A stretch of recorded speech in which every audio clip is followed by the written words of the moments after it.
Okay, hello everyone. Hope everyone's doing great. Um, so just see about this parsha. Parshas Yisro is a very very interesting parsha, and we'll go through some, and hopefully we'll get a worthwhile insight into understanding the nature of Torah. Um, so the parsha starts off by saying that Yisro hears, everything that Hashem did for Moshe and for Israel, and then he's basically coming to come to be Mizgair. And really, before even anything, it's very, very fascinating that, you know, the Parsha of Kabbalah Satira, or I really shouldn't say Kabbalah Satira, let's say the Parsha of Nesina Satira is named the Parshas Yisro, and it's in themed in it comes right after the Gerus and the coming of Yisro, and after his changes which he makes to the Jewish court system, and the fact that Kabbalah Torah happened only after that is itself a very stark question, right? Because l'chayra, okay, we understand Gerim are wonderful, but you're naming, it's the parsha, and it's coming after, Yisro coming in to be a ger. Why would that be? Why? That's a very big question. And then you have to go weiter over here, and really, it's just very, very interesting. So it says Yisro takes, so he takes her. Yisro takes his daughter Tipira, and then her two kids. Okay. And then, okay, so he says, Yisro, Choshe Moshe came to him, and he sends him a message. I am your Chos and Yisro coming to you, and your wife and her two kids. Okay, so what does that mean? What is Yisro trying to tell Moshe? So it says Rashi, Vayomer Moshe, Ayidei Shliach. So meaning Yisro sent forth a messenger. So he says, Ani Choscha Yisro. So Zakt Rashi, Im Ein Ata Yotze Begini. If you don't want to come out for me, say begin Ishtecha, come out for the sake of your wife. If you're not going to go out for the sake of your wife, say begin Shnei Vaneha. Go out for the sake of her two sons. Right? So it's very interesting that it's saying Shnei Vaneha, not Shnei Vanecha. So it's very poignant. Now, the shayla really is like, what exactly is going on over here? In other words, it seems to be that Yisro is basically, I don't know, you say testing. But he's saying, Moshe across close to no. So you see in the next pasuk that Moshe does go out, and he goes out for Yisro, right? So not for his wife or his two kids, he's going out for Yisro. So the question is, what is Yisro sending the shliach? He's saying, say, meaning what is this? What is this idea that Yisro wants Moshe to go out to greet him? Why is Yisro asking for that? And what relevance does that have? Meaning, what is this whole ordeal here where Yisro is telling Moshe, I want you to come out to greet me. Or if you're not going to do it for me, do it for your two kids. You're not going to do it for your wife. Not do it for your wife, do it for your kids. What is this Indian? Why does Moshe have to come out at all? And then besides for that, why do we care about the inner family drama of Moshe Rabbeinu and Yisro? Meaning, Achar Shiluchah, so that Rashi tells us that it means that basically Moshe had sent away Tzipora, in his mission to go save the Jewish people. And so now he's bringing her back. So the shayla is Yisro seems to be demanding something or wanting something, and the Torah is writing about it for us. And the question is why? What relevance does this have to anything? And especially what relevance does it have to Kabbalah Torah? Why is this? What relevance does this have? And what relevance is it for Moshe to go out? What's the deal with that? Okay, that's those kashas. And then it really has to be emphasized that it really has to be very, very heavily emphasized that you see that the takanas, all of these different things that Yisro is telling Moshe. So we have here, so you have here Moshe, Yisro says to him, "V'izartai you should warn them,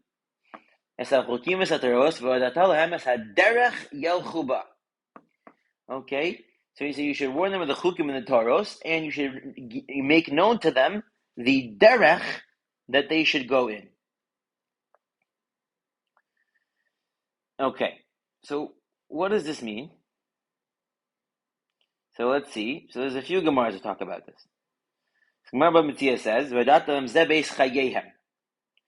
Okay, so what does that mean? Ze beis chayehem. Lemolem omnus liisparnes bo. Okay, so that is v'data lehem. So in other words, Yisro is telling Moshe to teach Bnei Israel umnus, right? And he's telling him to know the derech, and the derech is Gmilas Chasadim. And Hashiach was Bikocholim. Okay, that's that Gemara. Okay, so then we have.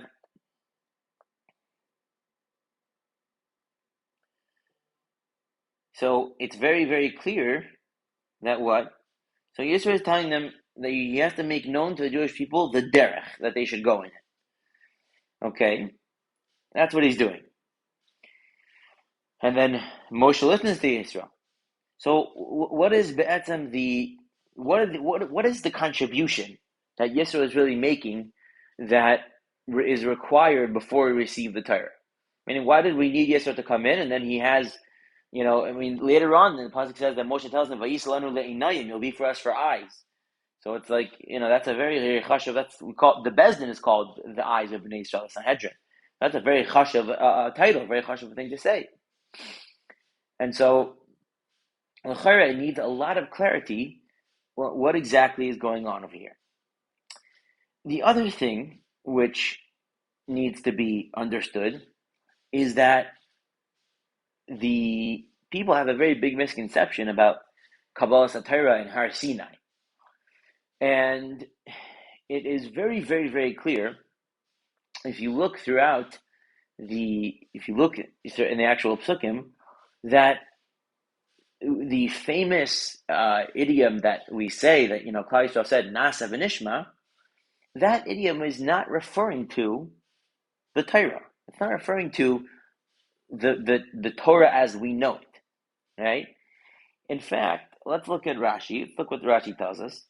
So Rashi tells us that it's actually in Parshas Mishpatim where they say Nasa v'nishma, and it says over here that Moshe takes V'yikav Sefer Bris, V'yikra ba'aznei am, V'yomeru kol asher diber Hashem Nasa v'nishma. So Rashi says, what is this Sefer Bris that they said Nasa v'nishma to? So Rashi says, you know what that is? That's Mi Bereshis. It's from the beginning of Bereshis, Vad Matan Torah, and the mitzvah Shnei Stavu B'mara. That's what it is. So it's the entire Chumash from the beginning of Bereshis till Matan Torah, and the mitzvahs that they were commanded in Mara, but not anything else. So it is actually, and in Parshas Yisro, in that timeline of the first Aseret Dibros being said, the Aseret being said, they weren't even Makabel the Luchos, because we know that those were destroyed, and they were only Makabel the second Luchos in by Yom Kippur. So the Parsha of Yisro is not even the Parsha of Kabbalas HaTorah at all. It's actually the Parsha of Nesinas HaTorah, and we have to understand what that means. And in fact, this is actually strengthened by the famous song we have in the Agadah, where we say, Ilu kirvanu lifnei Sinai, velo nasan lanu es haTorah dayenu. And we say this in the Agadah, if Hashem brought us in front of our Sinai, but He didn't give us the Torah, that would have been enough. Now, obviously we're not saying that everything that it says over there, it's actually literal, that it would have been enough for us to have come to our Sinai and not gotten the Torah. That's not what it means. But you know what it does mean? When you say dayenu enough, it means that something of great significance was accomplished in this step. And therefore, if it would have stopped there, we would have been able to say, wow, that's enough. We've received something. And it's very, very clear from there that the Kirvat to Har Sinai and the reception of the Torah are two separate things, and factually in time, two separate things. Meaning, the Aseret Dibros were said, and after the Aseret Dibros were said, Natan Nishma was said on, like we just saw, things that are until Matan Torah, not anything forward, which is the entire rest of the Torah.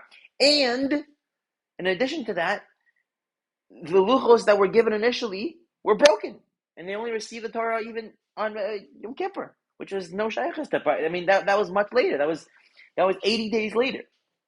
So we have to really understand what is the significance of what's going on in this week's parsha. What is the significance of Har Sinai? It's certainly not Kabbalas HaTorah, and we just proved that several times.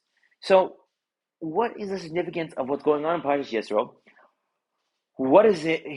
Why is it in Parshas Yisro? And what is the akdama that Yisro gave that was necessary for the day of Nesinas HaTorah? So, in order to understand this, we have to really chop on to a tremendous yesod. And that yesod is really an explanation of a saying that is, abused throughout, Jewish circles, which is the saying of derech eretz kadma l'Torah. Derech eretz comes before Torah. And that saying is actually based right over here. It's a very legit thing. It's not just something that someone made up that sounds nice. It's a Tana de Be'elio. It says, Lishmar es derech.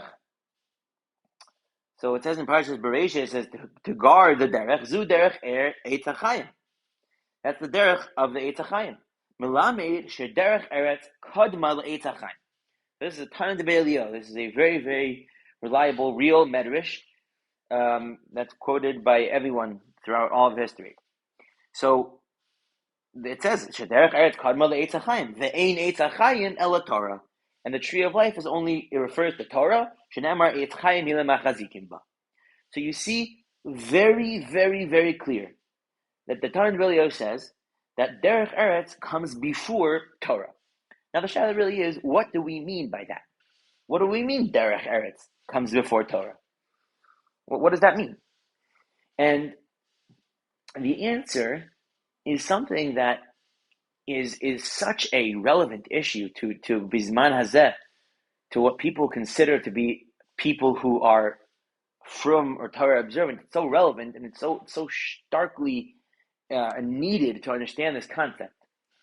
And that is very, very simply that we have made a tremendous mistake in a lot of our circles, and that is that we have decided that instead of the reality of having us, people, human beings, and then having a Torah which is meant to enhance and make better and higher the quality of our lives as normal human beings, what we've done is we've decided that we are going to make our lives entirely revolve around the Torah.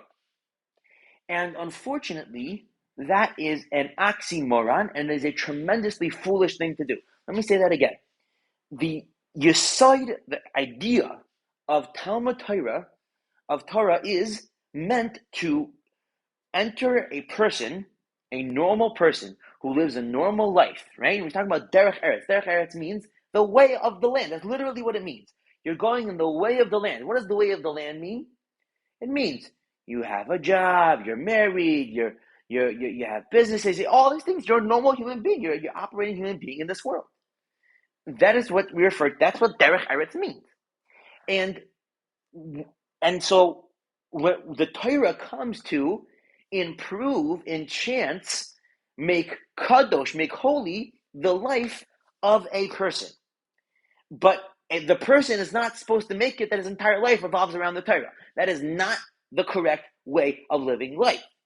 And it's such a for people, certain people, this idea would seem foreign, because that is not what Torah is about at all. And this is brought out most beautifully by the Gemara in Shabbos. And the Gemara in Shabbos, it's actually a very, very simple. It doesn't seem like it's saying anything really mechurishtik, but it is speaking to the concept that we are now presenting, which is you see over here the Gemara in Shabbos. It says that Moshe came up and he said, "B'shar shalom Moshe l'maram, Amar Machashas Nekadosh Baruch Hu, Bon Shalom, Madi Elud Isha Beninu." What is the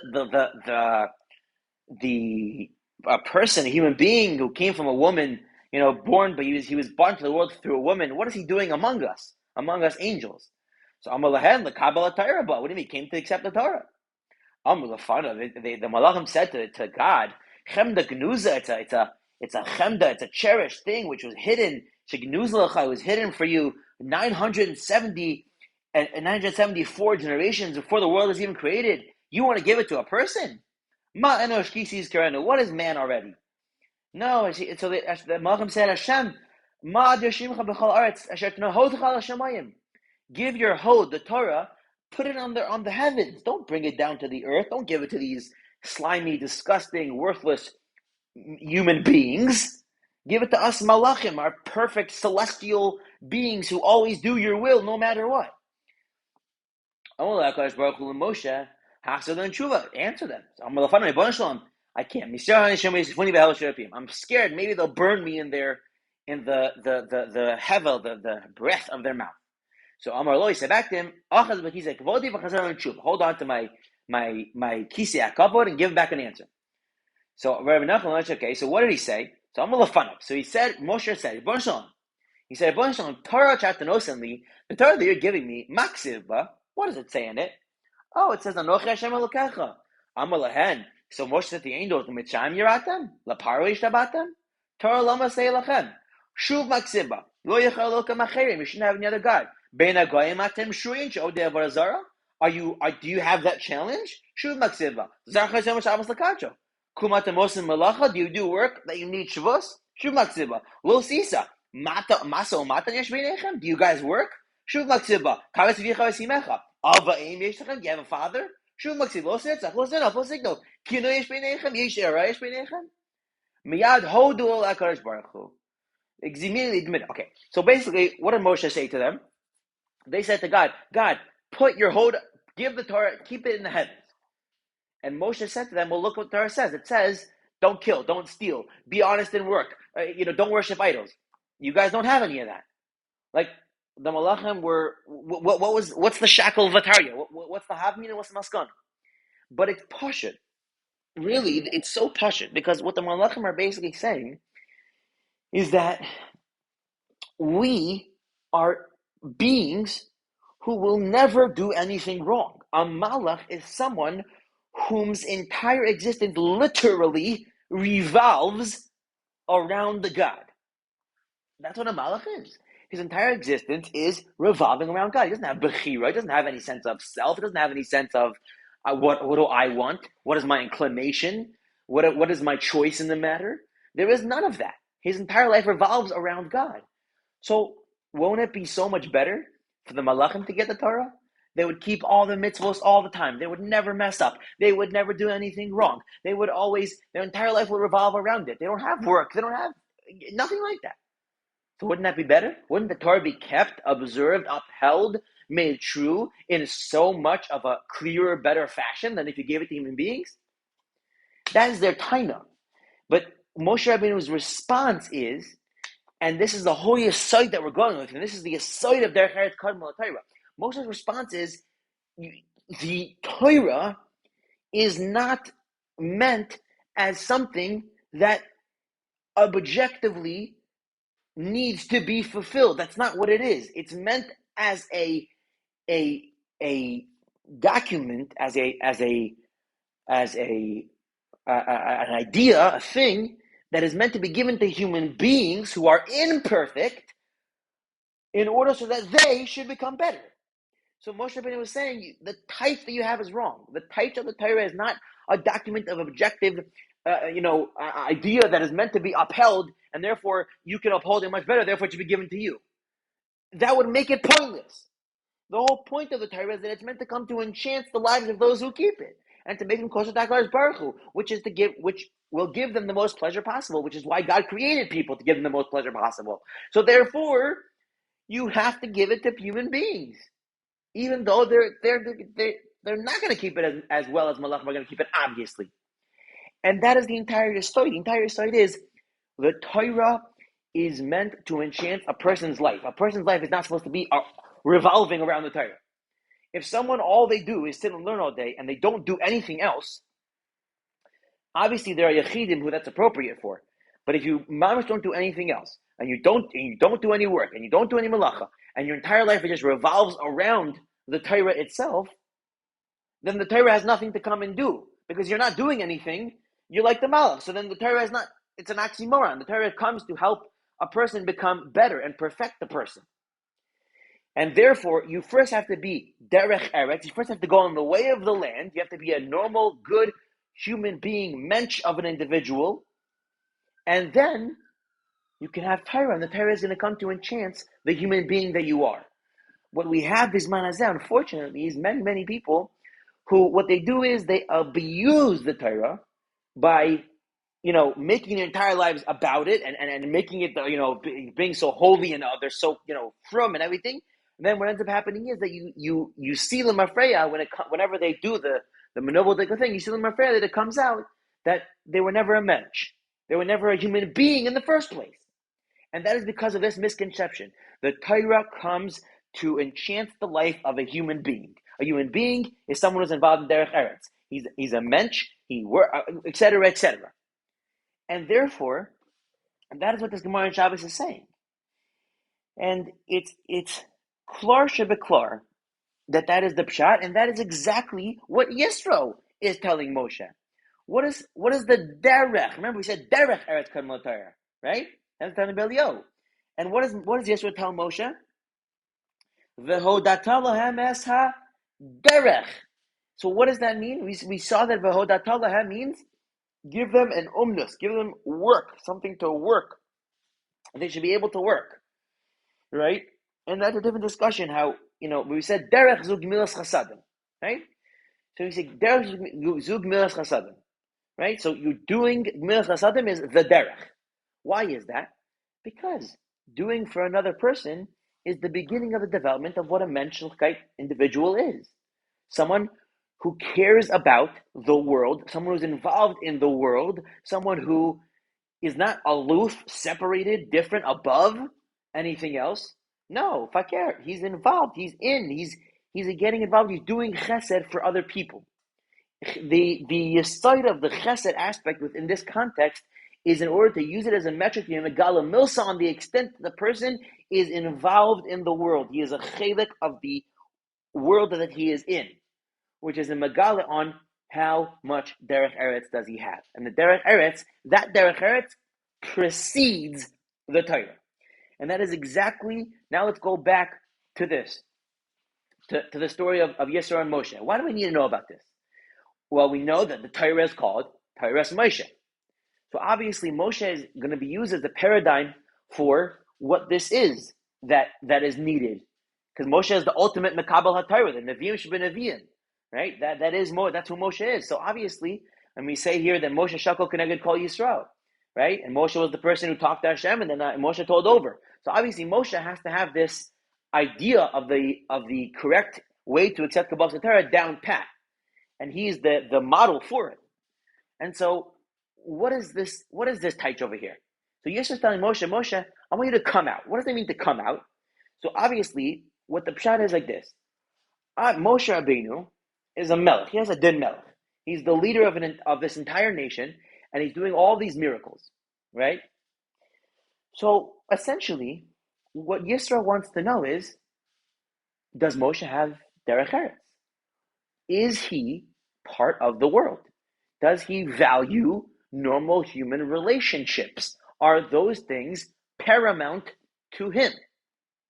Or is it a religious thing? Now he's stuck up. He's all in his own self. He's this holy, beautiful, amazing man who's the leader of this nation, does all these miracles. But did that come at the expense of the basic human being that he is? Yes or no? And the way to know that is, I want you, Moshe, to come out of your, comfortable head of the position. I want you to come out and greet me. The person who's greeting the other person, who's going out towards the other person, that is in order to show honor to that person that he's greeting. Which means it's a question of, where does Moshe view himself? Does now Moshe view himself as better than his father-in-law? As too holy for his wife and kids?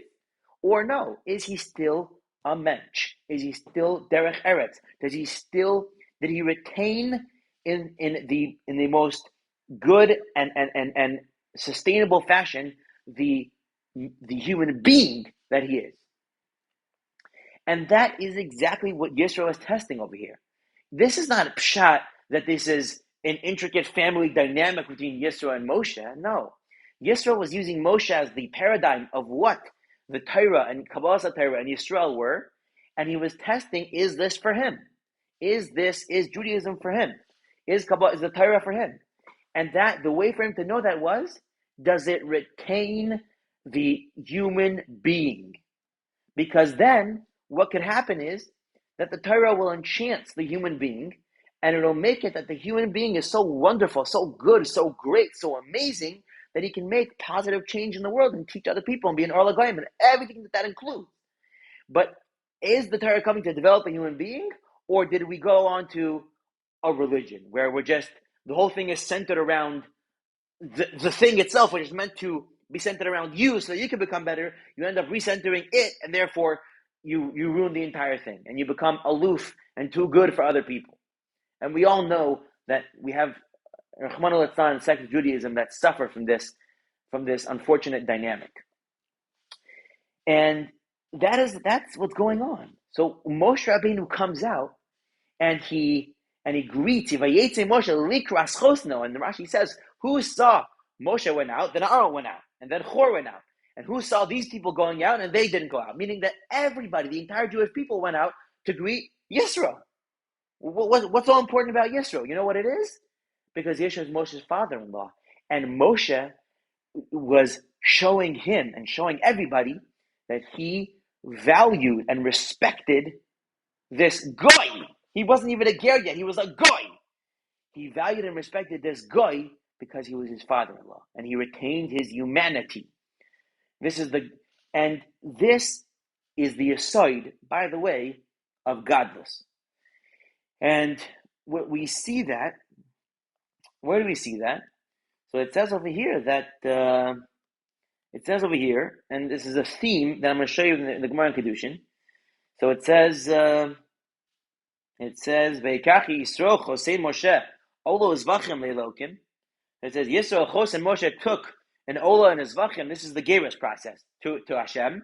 Vayavo Aaron, and Aaron came v'chozik Yisrael, all the elders of the Jewish people, le'echol lechem, to eat bread, im chosein Moshe, with the father-in-law of Moshe, mifnei ha'elokim, before God. So asks Rashi, someone's missing.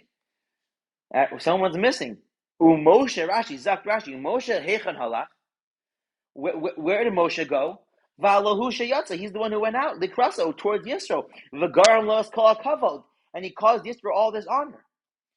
You know where Moshe was?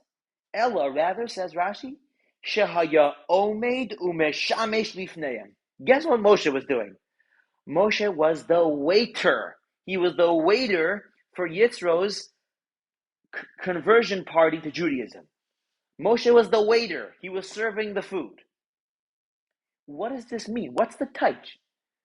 Why was Moshe the waiter? Moshe is the greatest of them all. He's the Rabban Shakol Nevi'im, the leader of the entire Jewish nation, and he is literally walking around serving all these people who are not as great as him food. He's the waiter. He's Meshamesh. He's a Shamash.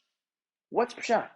So the Gemara in Kedushin, this can tell us the idea and the aside, and we'll finish off with this. The Gemara in Kedushin says that there was one time, it says Meiser B'Eliezer Rabbi Yeshua Rabbi Tzadok. They were sitting at the party, the wedding party of the son of Rabbi Gamliel. Gamliel was the Nasi, the leader of the entire generation. And Gamliel was standing there and he was serving them drinks.